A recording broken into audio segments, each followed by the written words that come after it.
Hello viewers, আসসালামু আলাইকুম। Welcome back to the Sufi food. আজকে আপনাদের সামনে খুবই কমন একটা রেসিপি নিয়ে এসেছি, যে রেসিপিটা দেখতে যতটা আকর্ষণীয়, খেতেও খুবই সুস্বাদু।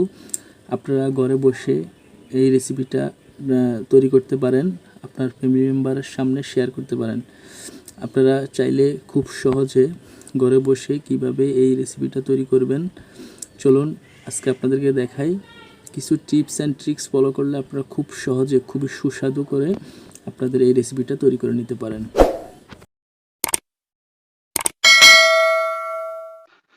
প্রথমে আমি একটা প্যান নিয়েছি, এর মধ্যে দিয়ে দিচ্ছি হাফ কাপ পরিমাণ সরিষার তেল। আপনারা চাইলে সয়াবিন তেল ব্যবহার করতে পারেন। দিয়ে দিচ্ছি হাফ কাপ পরিমাণ পেঁয়াজ কুচি, 3টা পেঁয়াজ ফালি করে কেটে দিয়েছি। 1 চা চামচ লবণ দিয়ে দিচ্ছি, 1 চা চামচ রসুন বাটা, হাফ চা চামচ হলুদের গুঁড়ো, হাফ চা চামচ মরিচের গুঁড়ো, হাফ চা চামচ জিরের গুঁড়ো। সবকিছু ভালোভাবে মিশিয়ে আমি কষিয়ে নিব।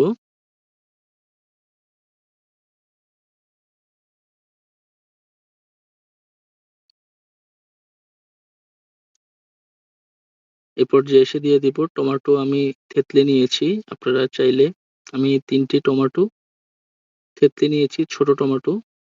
আপনারা চাইলে বড় টমেটো ইউজ করতে পারেন, অথবা ব্লেন্ড করেও দিতে পারেন, কেটেও দিতে পারেন।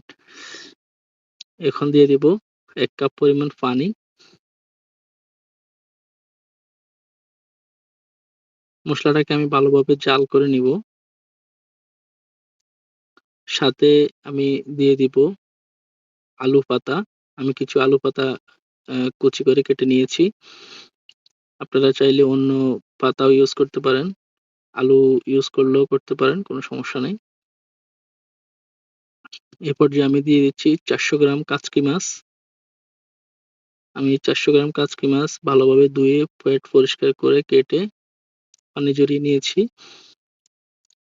এখন মাছটাকে আলতো হাতে আমি মশলার সাথে মিক্স করে নিব। অবশ্যই খেয়াল রাখবেন, তাড়াহুড়া করা যাবে না।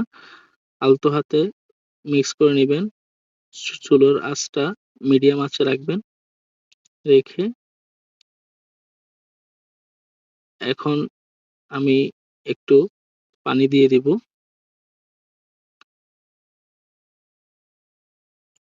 1 কাপ পরিমাণ পানি দিয়ে দিচ্ছি।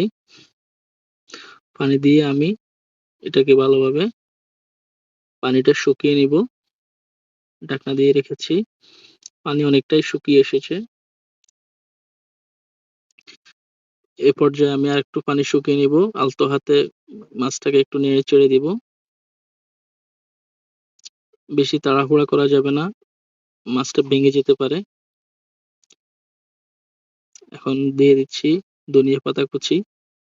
ধনিয়া পাতা দিলে আপনার ফ্লেভারটা অনেক ভালো আসে, ঘ্রাণটা অনেক ভালো আসে, খেতে অনেক টেস্ট হয়। এখন পানিটা পুরো দমে শুকিয়ে নিব।